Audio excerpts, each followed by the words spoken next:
Okay, it's a couple minutes after, so we'll go ahead and get started, and I'm sure there'll be more people joining as we go along. Thank you for joining us this morning. So this is the 7th in a series of 8 virtual roundtables that Triangle J is hosting. These are in response to COVID-19 and to the manager's request or input. In the early stages of COVID, back in March, which seems like ages ago right now, TJ Cog spun up a manager's roundtable and an HR director's roundtable to help the communities as they dealt with the new regs that were coming down and issues surrounded COVID-19. And the idea of roundtables came out of one of the managers' calls. So we surveyed the managers. They identified their topics of most interest and most immediate need, and we are have developed the roundtable series to respond to those needs. So this is number 7 out of 8. Later today at 11, we'll have the 8th one, and that's going to be on large event planning. So you still have time to register if you want to attend. And again, that one's at 11 today. And then after we finish up, we're going to regroup, put everything together and see if there's a need for additional sessions, follow-up sessions, or anything like that. So just a couple of housekeeping items. If you'll mute your microphone unless you're talking. And Elena will be monitoring the chat box for us. So you can add questions or comments there, but also feel free to unmute yourself and speak up. So again, in the chat box, if you'll just enter your name, your jurisdiction, your role in relations, whoops, I didn't change that, to business retention and economic development, and send that information over. We'll compile the attendee list from that.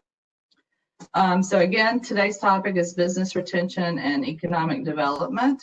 And we're looking at some things, looking for examples of things that have been created to help local businesses in the wake of COVID-19 and the pandemic.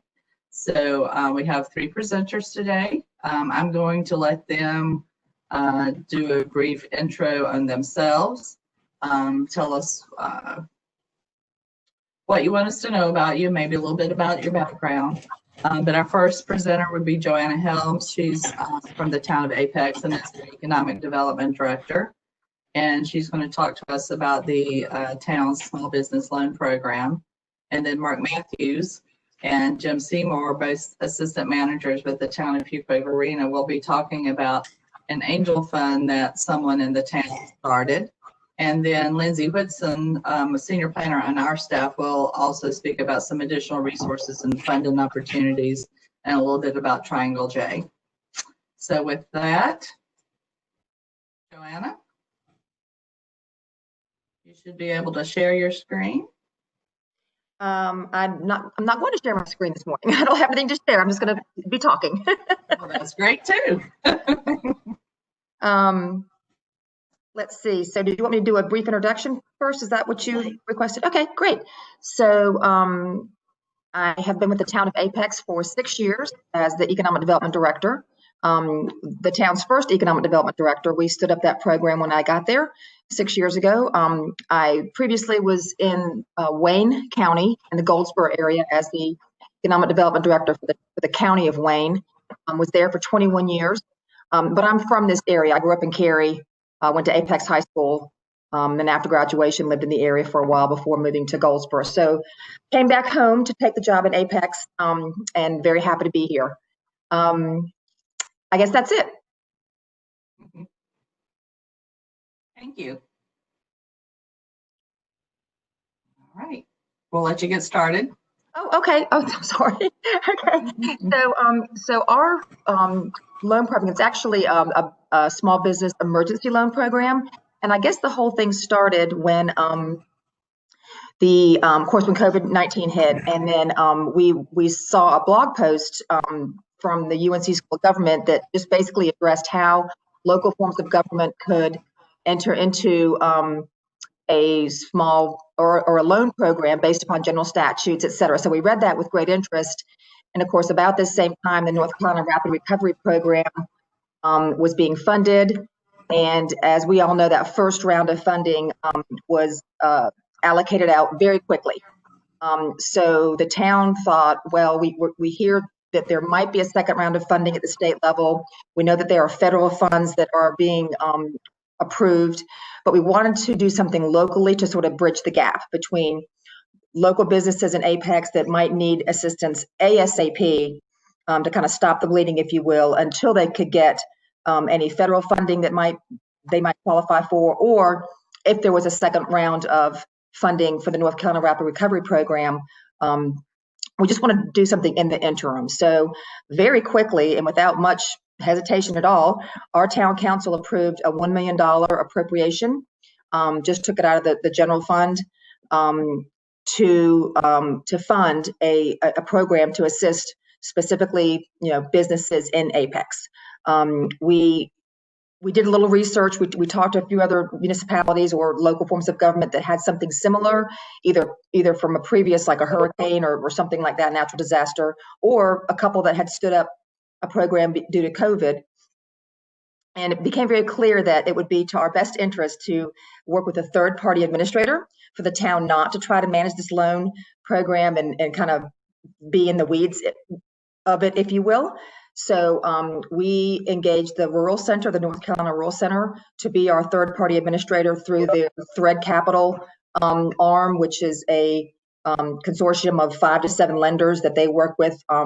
And they were the ones, of course, managing the North Carolina Rapid Recovery Program as well. So they had subject matter expertise and all that. But we sort of designed the terms and the parameters of what we wanted it to look like. But then we left the heavy lifting, all the risk analysis, all the finer details, if you will, to those folks that had that subject matter expertise. I'll just give you a couple of quick bits of information about the terms of the program. So, of course, any business has to be located within the town of Apex or within our ETJ. Must be a for-profit business. The maximum amount of a loan for a business would be $50,000, not to exceed 2 months revenue. There was a 6-month no payment, and then the 7 to 12 months would be interest only at a very, very small 0.25%. And then the following 48 months would be fully amortized principal and interest. So we tried to make it as simple as possible, but we knew that that there was going to be some risk involved. We asked the Rural Center about that. We said, well, how does that work? As far as folks that might not be able to pay back, and they said, yeah, there's that chance, and that will probably happen. But their approach is very light-handed. So we are not going into this knowing that there could not be some risk. There could be some companies that just don't make it, that they get funding and then they just end up not making it, or they end up not being able to pay back in a timely manner, or maybe at all. So council realizes that, our leadership realizes that. We are willing to take that risk on our side to move the program forward. Our applications went live the 1st of May, and we had them open for a 2-week period. We received over 40 applications from businesses in Apex.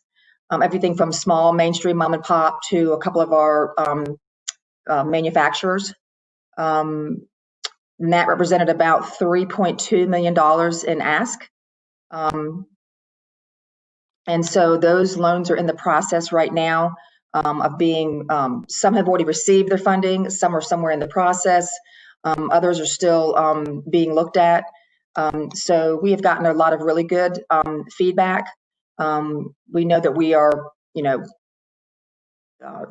this has helped and will help several of those small businesses or just businesses in general keep their doors open or reopen their doors in some cases. So council felt very strongly about this, and so far so good. And I'll just stop there. There's a lot more I can talk about, but I'd be glad to answer any questions at the appropriate time. Does anyone have questions for Joanna?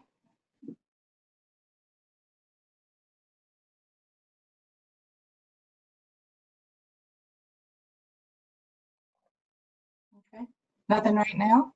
Okay, so we'll move on to Mark Matthews. We'll have time at the end for questions as well. So we'll move on to Mark Matthews and Jim Seymour, both assistant managers with the town of Fuquay-Varina. Thank you, Renee. I'm actually going to give a little bit of a background as to one kind of community effort and then how the town got involved with that effort.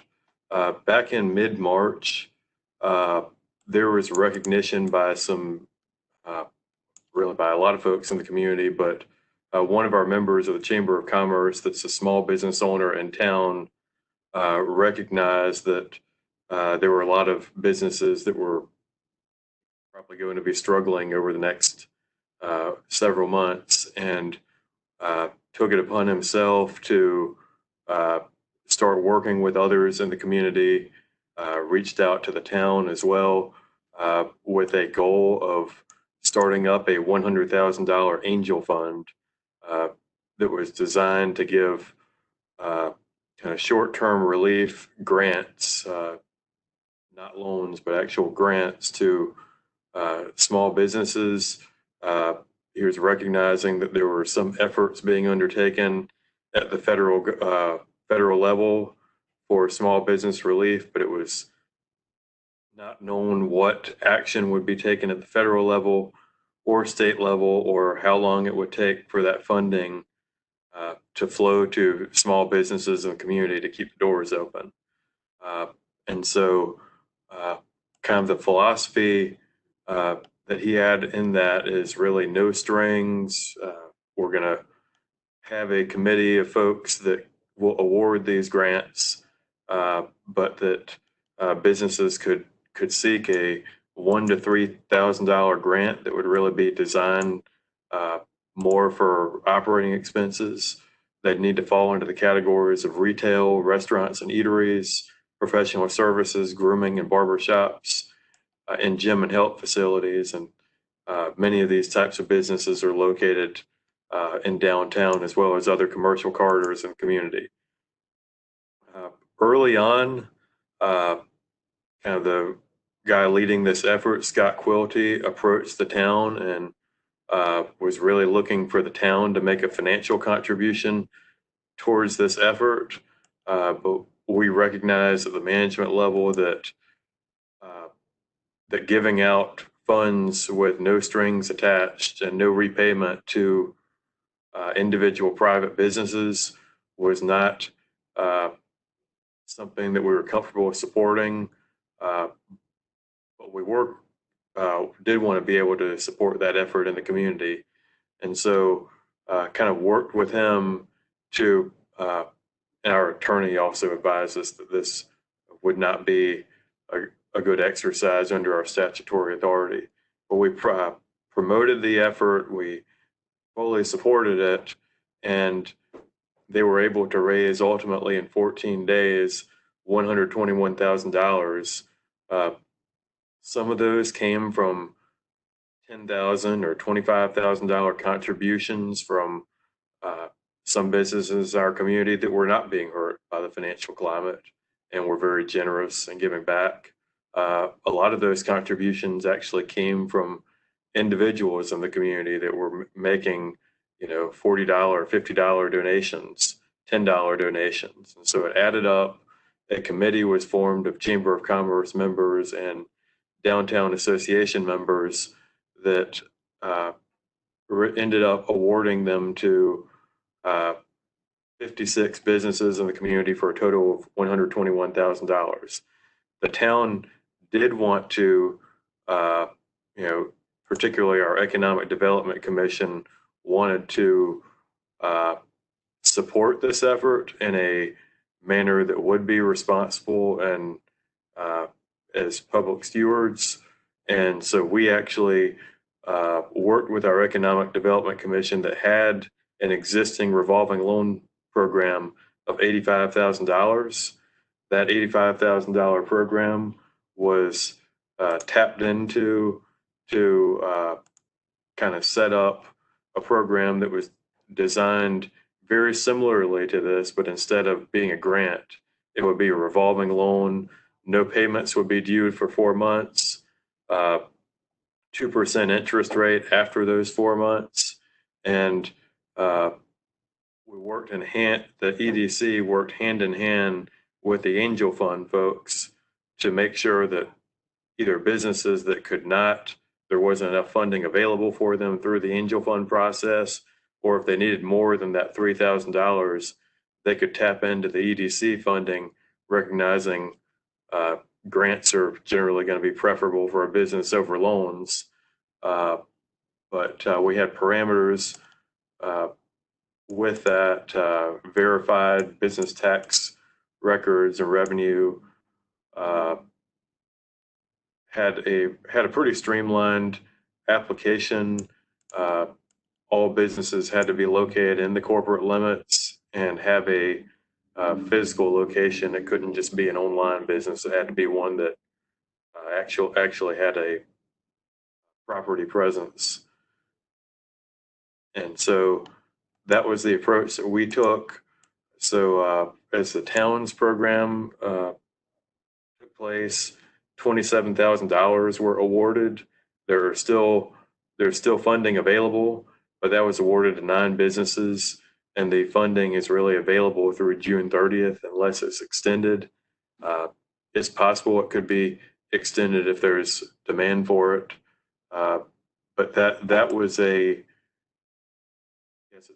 kind of a unique scenario where there was a community-based effort. The town wanted to support it, but in a way that was responsible and within our legal prerogatives, and also not knowing what aid may be available at the federal and state level. There is now CARES Act funding that has been available through the North Carolina Rapid Recovery Fund program and Wake County's Wake Forward effort that functions fairly similarly to that EDC program. And so I guess it stands to be seen how far that money goes and if businesses will need an additional funding stream beyond that. And so I guess at this point, I'll ask if Jim has anything to add to what I've just laid out, or if there's any questions. Oh, Mark, I think you pretty much covered it.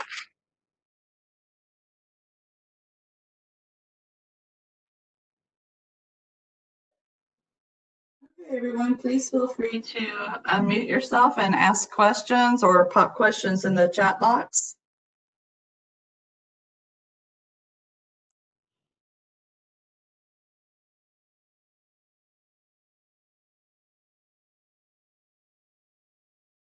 Okay, so next we have Lindsay Whitson. She is, I think, our newest staff member at Triangle J and is a senior planner. So I'm going to let her introduce herself and then talk a little bit about some opportunities that are out there. Hi, can you hear me, Renee? We can, thank you. Okay, good morning, everyone. And also, just to clarify, Blair is newer than me, so I am not the newest staff member, but I am the newest planner. My name's Lindsay Whitson. My focus area is community and development planning at Triangle J Council of Governments. I recently moved here from the Midwest, and I've been with the COG for about 5 months now. And today I'm going to excuse me, share my screen. I have a brief PowerPoint with you. And I'm sure most of you have heard of the EDA funding opportunity, but I was just going to briefly go over the US EDA Notice of Funding Opportunity. It went out a couple weeks ago, probably 3 weeks now. And under the CARES Recovery Act, they were delegated another $1.5 billion to help go towards COVID relief efforts with their EDA investments. And there is a competitive bucket, and eligible applicants are on the list that's on my PowerPoint, including district organizations such as TJCOG as the Economic Development District. There's Indian tribe or consortium of Indian tribes, or of course state, county, or city governments, and higher institutions such as universities. And there are opportunities for some private nonprofits to be eligible if they work directly with political subdivisions of the state. And all projects are geared towards public. They have to be projects related to public services, not just private services. So the opportunity is under the Economic Adjustment Assistance Program. EDA already has this program in effect, but they just made an addendum to it to cater to the unique circumstances of COVID-19. So it's intended to be pretty flexible.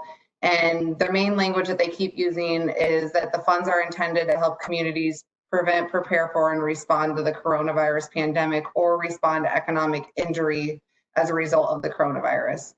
And this does include construction or non-construction projects.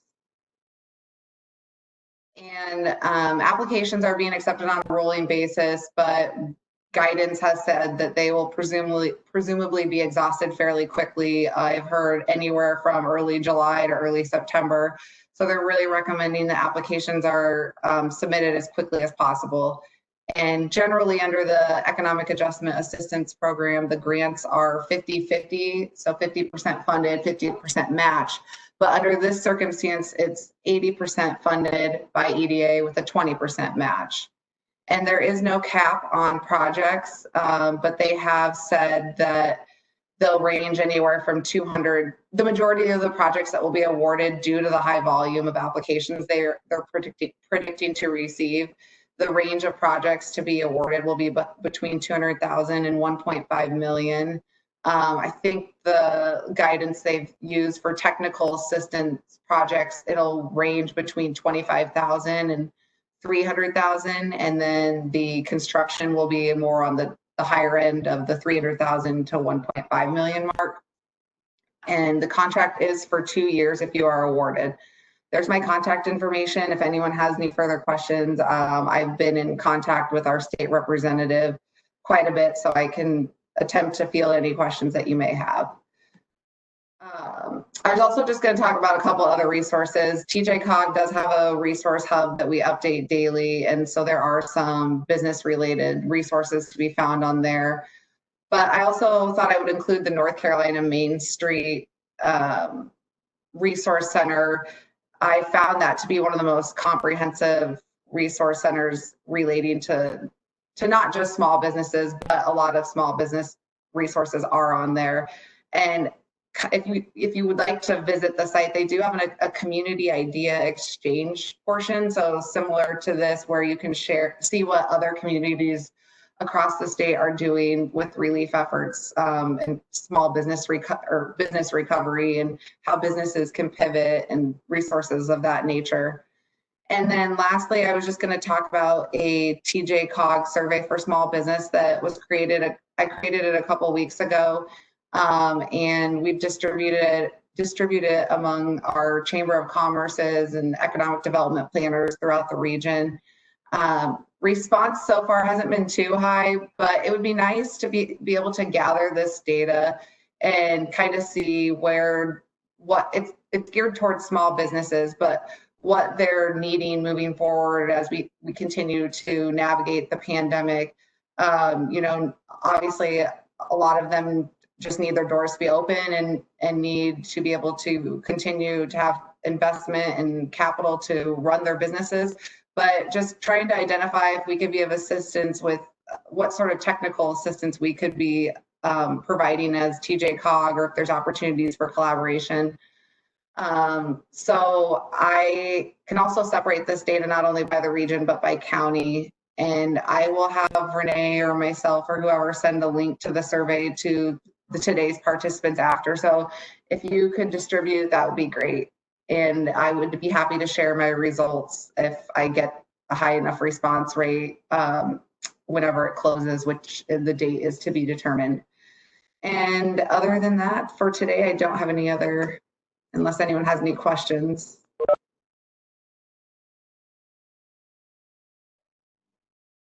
Okay, thank you, Lindsay. And sorry, I forgot about Blair. So any questions for any of our presenters? For Joanna, for Mark, Jim, or Lindsay?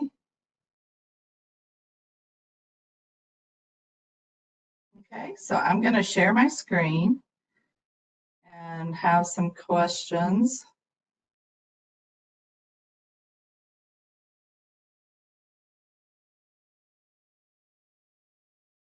Okay, hopefully you guys can see my screen. What types of assistance are you or others in your community offering for small businesses? So we've heard about something in Fuquay. We've heard what Apex is doing. How about others of you? Is anyone else offering some sort of assistance? Renee? Yes. So it's Joanna. I will just mention that in addition to what the town is doing, our chamber has also now stood up a angel fund for businesses that's very similar to what's already been described by the town of Fuquay. It's a grant, and it's smaller amounts of monies, but it's being funded by the private sector. So we also have an angel fund through our Chamber of Commerce and our Chamber of Commerce, and then through private donations, and it is a grant program. So Thank you. Anyone else?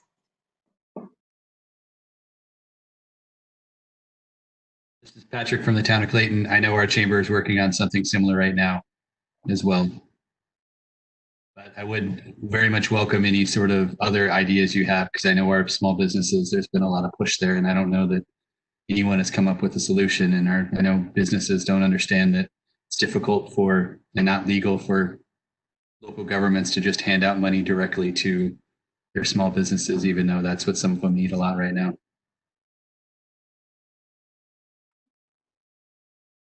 Hi, this is Lindsay with Triangle J. I know that that's kind of the same issue with the EDA investment dollars. A lot of businesses don't understand why we can't just give them the awarded dollars for operational expenses or things like that. But there is opportunity to create some sort of technical document or strategic report to help maybe that help them become more, let's see, like resilient digitally, or how they can possibly pivot quicker. I'm just throwing out potential ideas that we've discussed as far as strategic report, downtown strategic development reports, or things like that are all eligible underneath the funding. And again, the minimal expense is $25,000. So there is opportunity with that if anyone is interested to discuss further.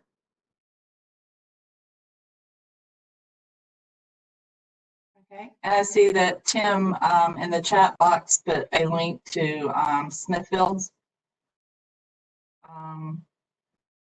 grant program. Do you want to speak about that? Yeah, that's done through Downtown Smithfield Development. So it is a small piece, but they took some of the funding that would have been used for large events or larger events and repurposing that for the small businesses. So they were hoping to have a large contributor, but no one stepped up for that. So we'll see how the success goes with it. But at least it is something. So they repurpose money from like Fireworks, different festivals, things like that, that likely will either not happen at all, postponed, but really probably won't happen. Okay. Anyone? Thanks, Tim. Anyone else?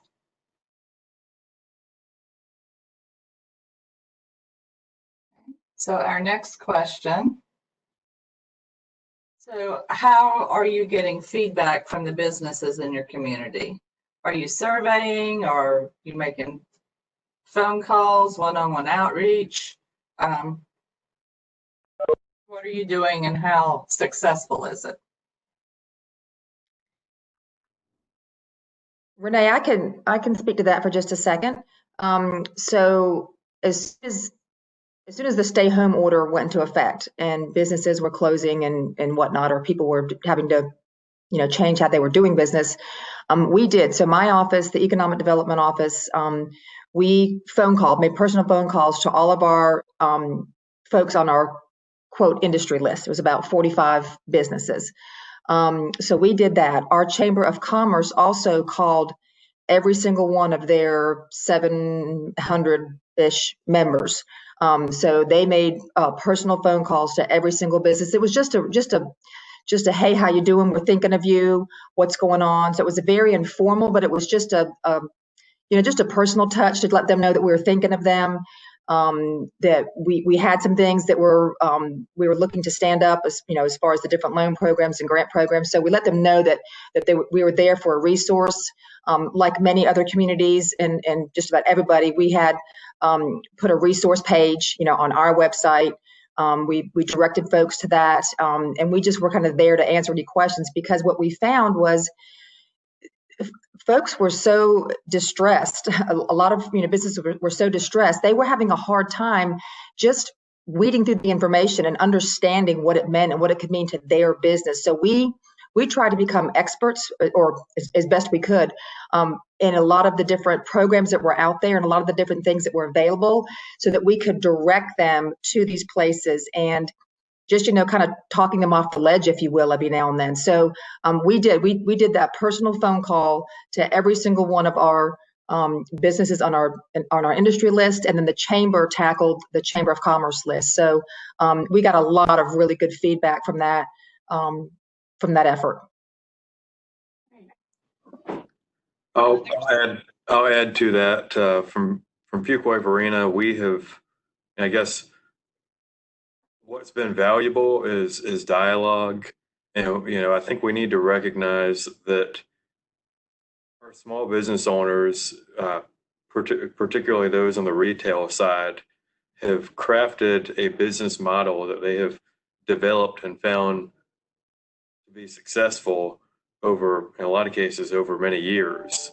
And one thing that this pandemic and in some cases executive order restrictions along with that have really called upon them to rethink and completely change their business model from what's worked in the past, and to, in some cases, figure out one model that works, and then 3 weeks later you're having to figure out a change to that business model within the new guidelines. And so what we've really tried to do is inform our downtown manager about what businesses can do, what businesses can't do, encourage her to have dialogue with the businesses, really exchange information, find what is working, what is, one thing is maybe one business has figured out a best practice of how to navigate this. And then also pull that feedback we're getting from our businesses and thinking about what can we do from a zoning flexibility standpoint to help them be successful. One example in our current phase is outdoor seating for restaurants. We recognize that if restaurants are limited to 50% capacity, then they don't need 100% of their parking. So we are letting businesses take up to 25% of their parking spaces as temporary patio outdoor seating.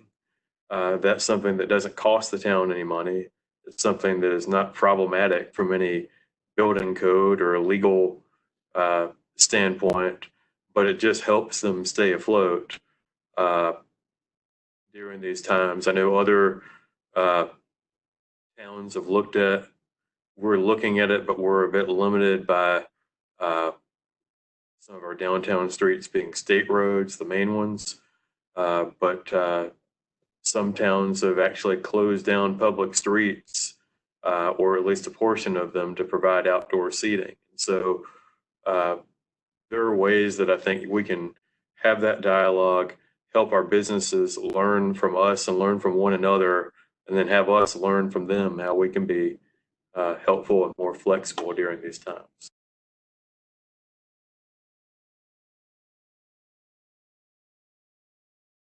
Other comments or ideas?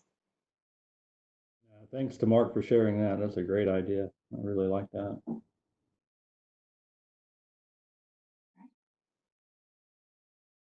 right, so we'll move on. So we have a, oops, go ahead, Elena. I just wanted to say what's in the chat in case folks haven't seen it. From Patrick, he says ABC is also allowing alcohol service in those extended service areas.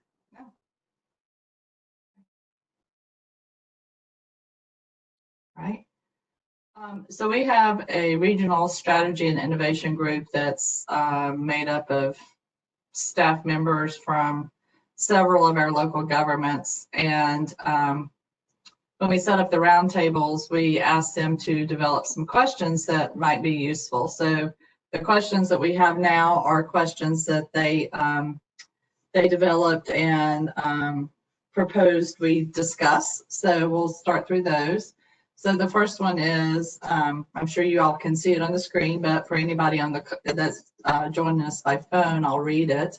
It's how can we as local governments ensure that economic development and business support services are delivered equitably, serving all facets of our community, for example, race, ethnicity, gender, socioeconomic status, and others.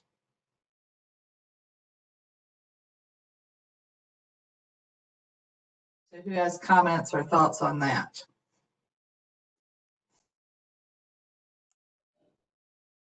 I think this is not necessarily a solution as much as it's an observation that the ability of businesses to tap into a lot of the federal programs like the PPP are really reliant on banking relationships. And we need to be sensitive that not all of our businesses have those banking relationships, and perhaps thinking about our own local programs as being things that are a little bit more nimble and flexible because we're at a local scale, not necessarily replicating those restrictions to some of our businesses having access to those federal funds. Thank you, Mark.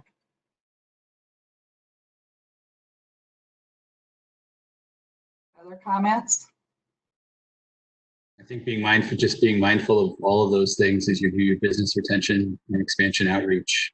I think it's really easy to kind of go to the businesses, or stick in certain areas and kind of your comfort zone, depending on where you fall in there, but really making a concerted effort to make sure that you're reaching out to all businesses in the community, and even put an emphasis on making sure that you're, going out to the ethnic businesses or other businesses in parts of town maybe you don't get out to as often, making sure that they're part of that, and making sure that you have materials that are suited for them, and figuring out ways to build partnerships there or with other people that they trust in the community, so you're not looked at as the town or the city coming in a negative way, but you can find a way to foster a positive relationship there. Good points. Others? Thank you, Patrick.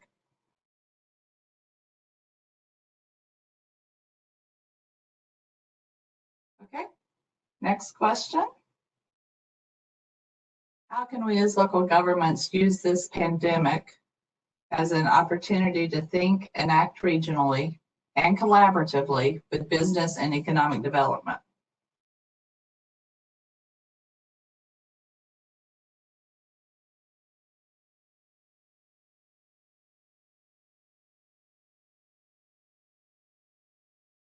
Renee, I'll just mention one quick thing, and I think that, I think that a lot of that was going on anyway, particularly in economic development. We've worked for a long time regionally, on a regional basis, because as most folks know, a lot of economic development projects that are, of a national or global or origin, they don't hone in on one singular community. They look at, a region. They look at the greater Raleigh area or the greater Charlotte area or the greater Richmond area, whatever. So they're not honing in on specific communities. So I think that at least in the economic development profession, we have been thinking and acting regionally and collaboratively for a long time. I think that the pandemic just further emphasized the need to do that and to think of new and unique ways to do that. But I wouldn't say this is a new thing due to the pandemic.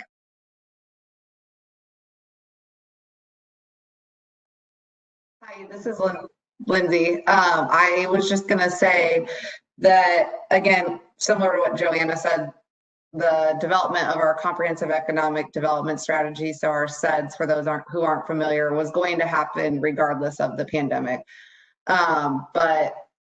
So I'm just putting a plug in for my work right now. So I'm updating the CEDS for Triangle J, and there is an economic resilience component within it. And it's a new topic that EDA has required in the plan over the last 4 or 5 years. And so throughout the different CEDS I've looked at, there really hasn't been as strong of a focus point on that. But I think that moving forward, we're in a good stage of our development that we can strengthen that section and really focus on regional economic resiliency. And I just think it's more important than ever to, one of the missions of the CEDS is to sort of support and encourage intergovernmental and private-public partnerships. So I think it's more important than ever to have people be involved with this CEDS update process, local governments, public-private entities, institutions, everything coming together and being a participant in this process. So I was slated to have a lot of public input take place over the last couple months, which obviously has been put on hold. But moving forward, I would love to have as many participants, including everyone on this call, at any opportunity that's available. And that's my plug for that. Thanks, Lindsay. If there's one thing that the pandemic has demonstrated, it is that I think fiber high-speed connectivity is even more important than we thought before. And that a lot of businesses are stretching the limits of teleworking beyond what their previous comfort zone was. And so that's an area that if we're able to be successful in that area, will serve us well in terms of our competitiveness as a region.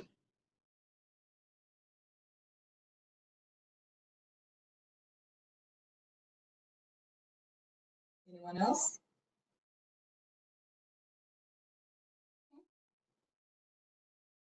So I think, yep, this is the final question. So a year or two from now, what's the story we want to be able to tell about how we address business and economic development in the face of the pandemic? And what do we need to do collaboratively in the next 3 months to get on the path for success? I'll give you guys a second to think about that.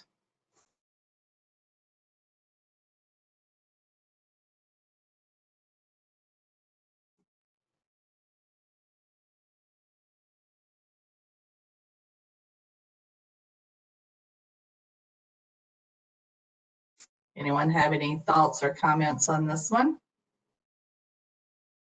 I think that we want to be able to show that while it was a pandemic that was unexpected, that we were prepared enough collectively, not as ourselves individually, but here regionally, to be able to come together and find solutions.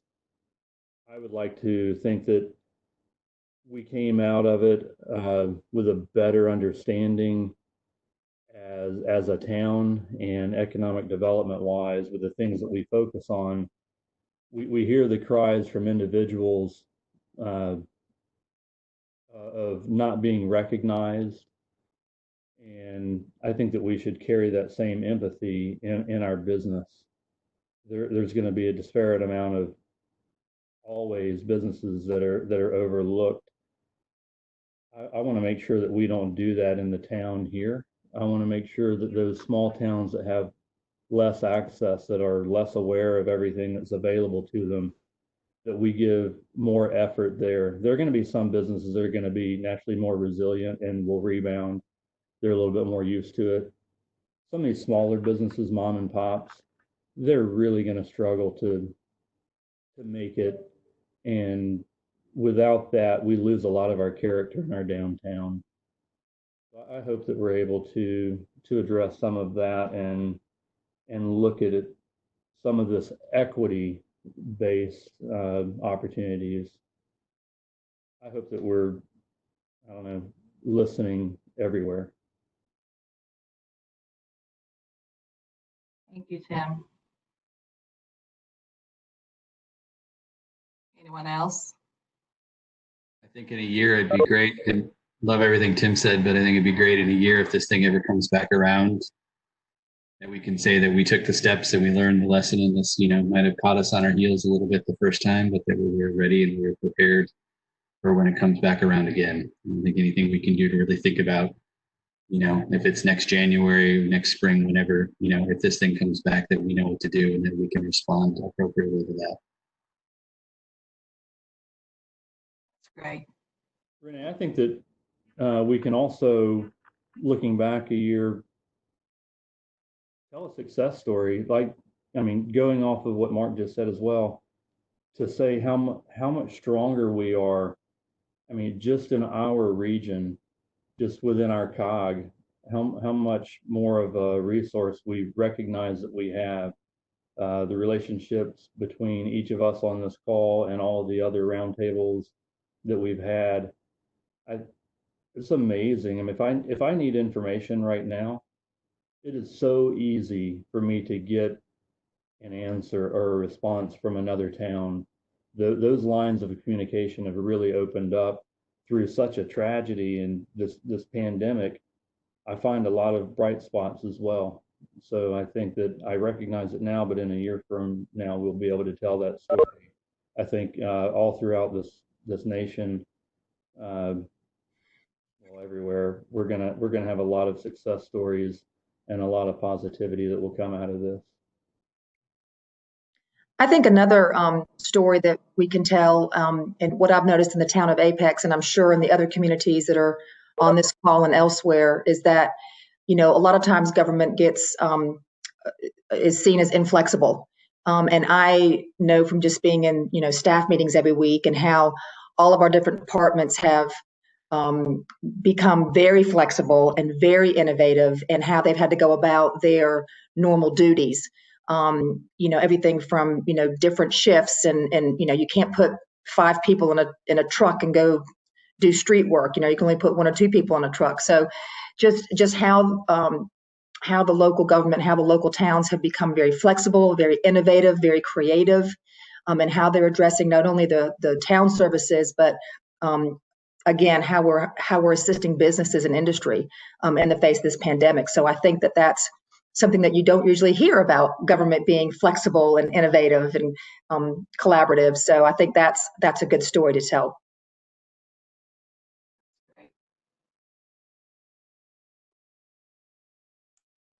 I think the other, that's an excellent point. I think we want to be seen at a local level as problem solvers, and we've got a lot of folks to draw on that.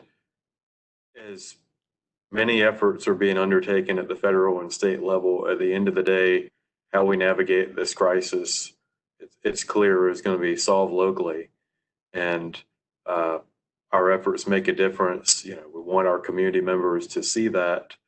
I also want us at this time to not only think about business retention, because hopefully we're very successful with business retention, but as we recover, we also need to be thinking ahead about supporting business startup and entrepreneurship, because even with the best efforts, there will be businesses that don't make it.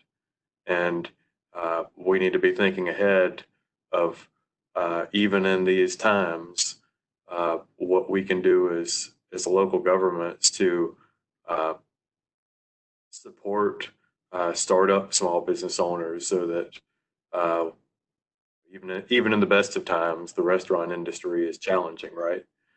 And there's restaurants closing even in the strongest economic years, and so we need to think about what we can do to make it easier to start a business. So one business closure doesn't end in 10 vacant storefronts.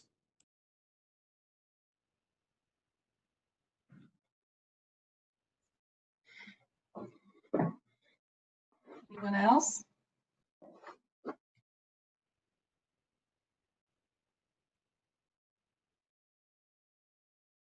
Okay.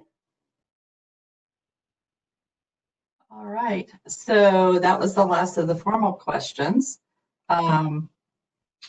Does anyone on the call have additional questions, comments, thoughts?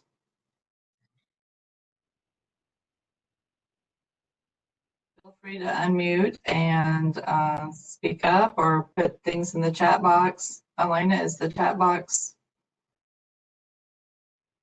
anything there for us? Okay, thank you. I'm with Joanna, a big stretch. Anybody else? So going forward, next steps.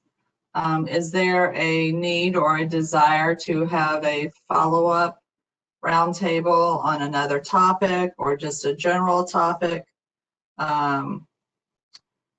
Perhaps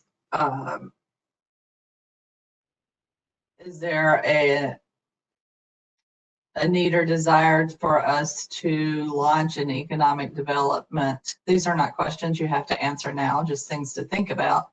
But for us to launch an economic development committee group, comprised of the ED professionals in our region, to come together, I don't know, monthly, quarterly, some regular basis to talk about economic development. I know we have a lot of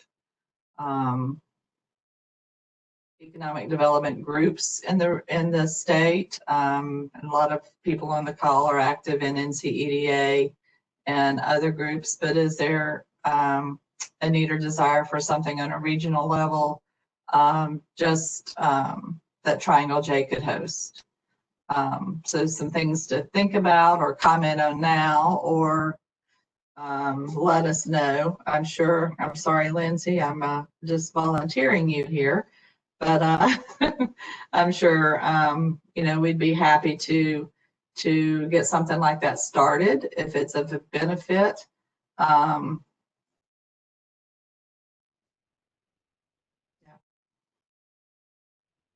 I'll put in a plug.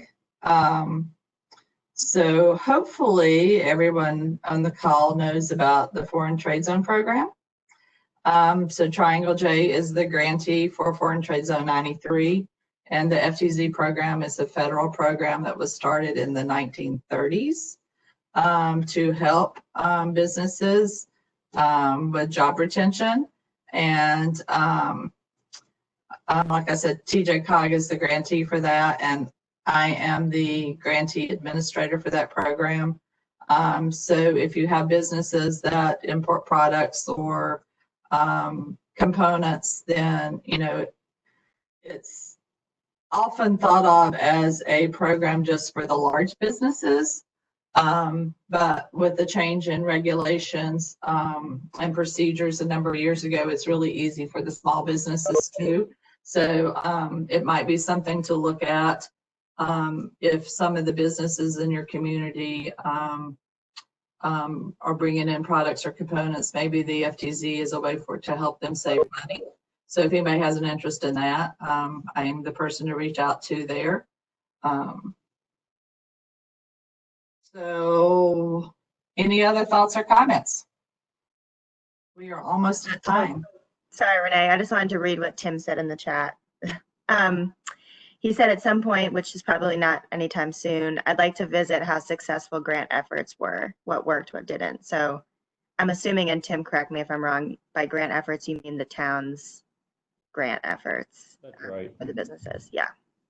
Yeah, The programs and the grant opportunities that are a result of COVID. Okay. That's a good plan. We'll make note of that. Okay, well, with that, we are almost at time. And I want to say special thanks to Joanna, to Mark, and to Jim for speaking, and to Lindsay and Elena on our staff for speaking and helping out. If you guys have any questions, follow up, feel free to contact any of us. And I think we recorded this session, and we'll be compiling, I think I said this at the beginning, but we'll be compiling kind of results of all of the roundtables and regrouping and talking about next steps. So you'll be hearing back from us. So thank you, everyone, and have a great day. Bye. Renee. Thanks, Dan.